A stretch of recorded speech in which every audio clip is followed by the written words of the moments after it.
today I'm just going to take you through my routine. Start my day. I'm over here by the dirt pile and the tractor's over here. So basically, I use the tractor to take this dirt behind me. I run it through the sifter right here. This is homemade. I made this out of an old gate. You can see the gate right there. And then put some 1/2-inch wire mesh over top of it. And I'll run the dirt down the sifter, and then it'll sift out all the bigger pieces. And then I'm left with the finer dirt here. And then that dirt goes into these sandbags. And I also made these little carts here for the sandbags. I don't know if you can see them. I'll get about 20 bags this morning. That'll be my start of my day. Also wanted to say thank you to Jack Spirko at the Survival Podcast. If you have not checked out the Survival Podcast, what are you waiting for? I'm going to put a link here in the description. He had me on his podcast. I was honored to be on it. I mean, this dude's got like over 3,000 episodes. He's been an advocate and also lives this lifestyle for, I don't know, over 15 years. So, I felt honored to be on that, and he just chatted with me about what I'm doing out here. So also thank you to everybody that came over from that. Yeah, the interview got cut short at the end. I mean, he was done, so it just worked out. But I didn't hang up on him. It was actually, my computer just froze at the perfect time, I guess. But I guess the interview was over. So anyways, I'm going to put a link for that. Thanks again, Jack. Awesome dude. I really do appreciate it, and much respect. So anyways, going to get back to work. All right, folks. So got the bags filled.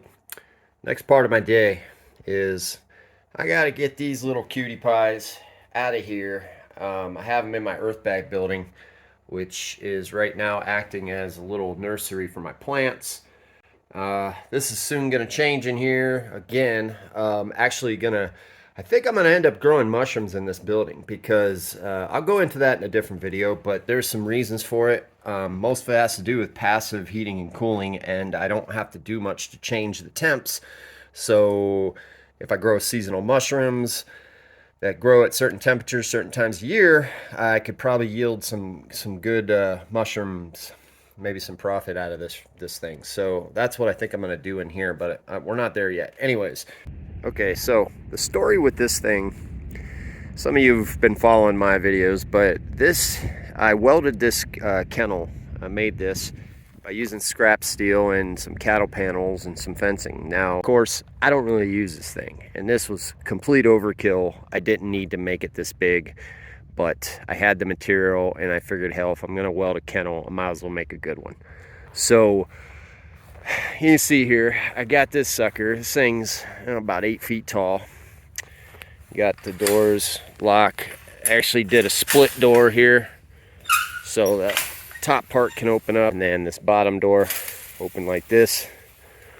So the idea I have is to take this thing and put some wheels on the back of it. I already purchased the wheels, and basically put some better fencing around here, and put like some cage at the bottom here, but not the small 1/2-inch stuff that they you usually see rabbits in. I don't like that stuff. It's not really good for their feet and stuff like that.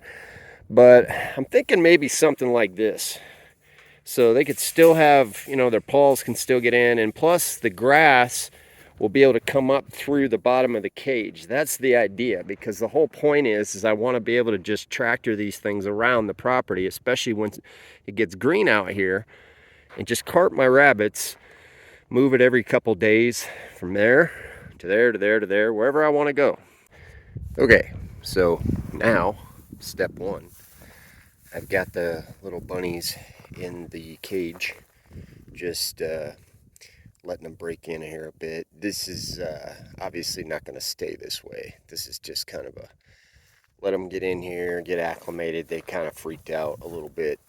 They they didn't have no room to run around in those little cages, so they they just sit there in one spot all the time. And here they got out and couple of them, they didn't know what to do with themselves, so they were just pew, pew, pew, pew, pew. It's amazing how fast these things can be. All right, so now coming back to the earth bag building, my farm area down here. Basically, this was a pallet shed. This is for all the new people watching. The back part was made with pallets. All that's under there are just pallets. Framed them all together and made a cool little structure. And then this is an add-on. This building eventually will be hydroponics. All right, so now I come over to this part of the property. Now, this over here is just a miniature garden area for me to keep things protected from the cows and everything. You can see I roughly put plastic together. Pretty junky looking. I'm definitely going to clean this up. And this was just a temporary setup. Now what you're looking at though, these are all stringers from pallets.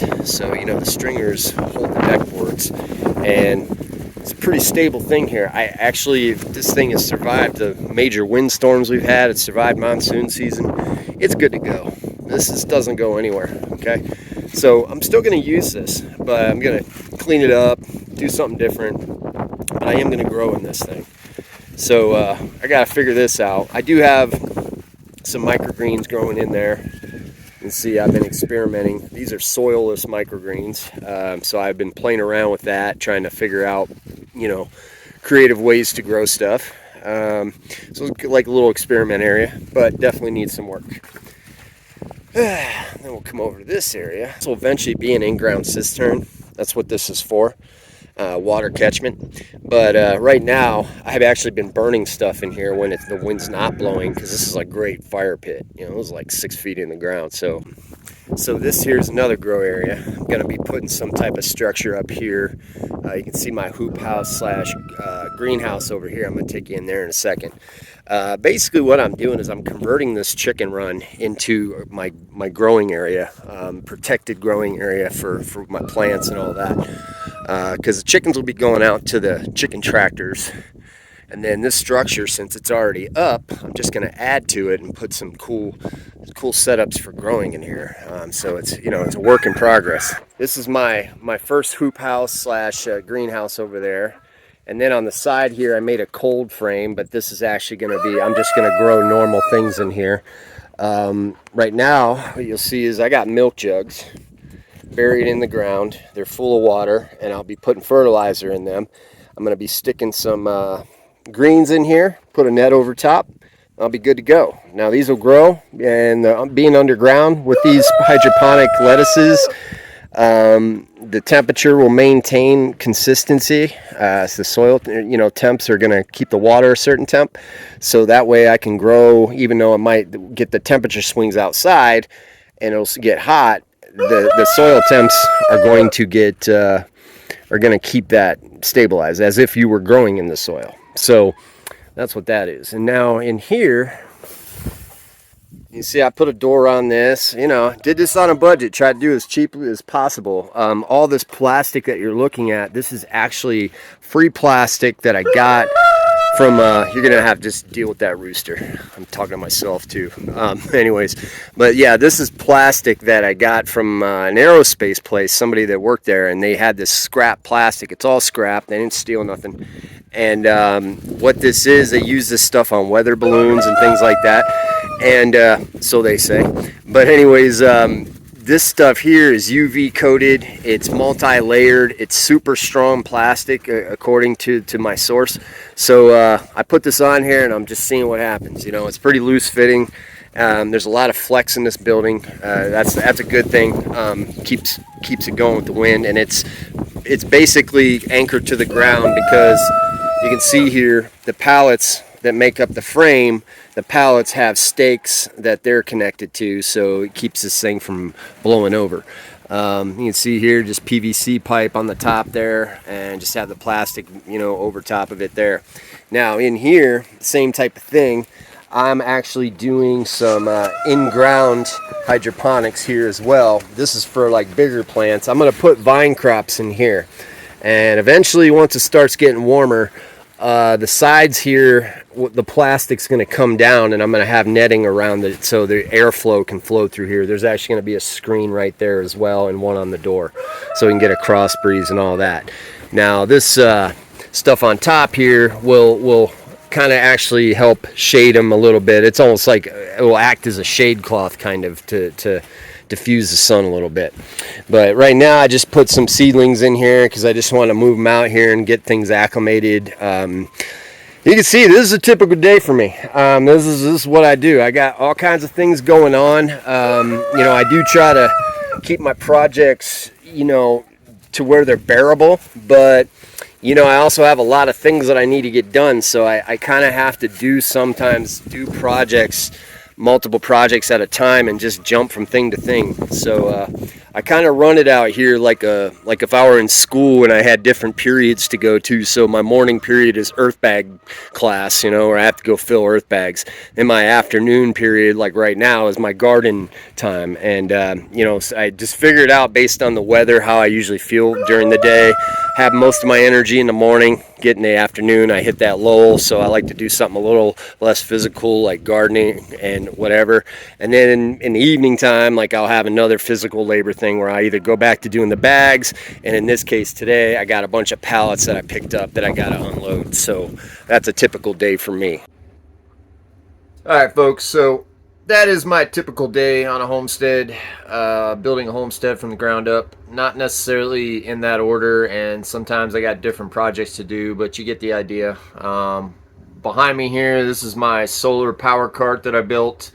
I can go into this in a different video, but this is what powers all my stuff out here. And this is just one of the many hats you got to wear when you're building from the ground up. So I could talk about that in a different video. But anyways, thanks for following along, everybody. And I'm going to keep putting the videos out and keep promoting this lifestyle of self-sufficiency. Over and out.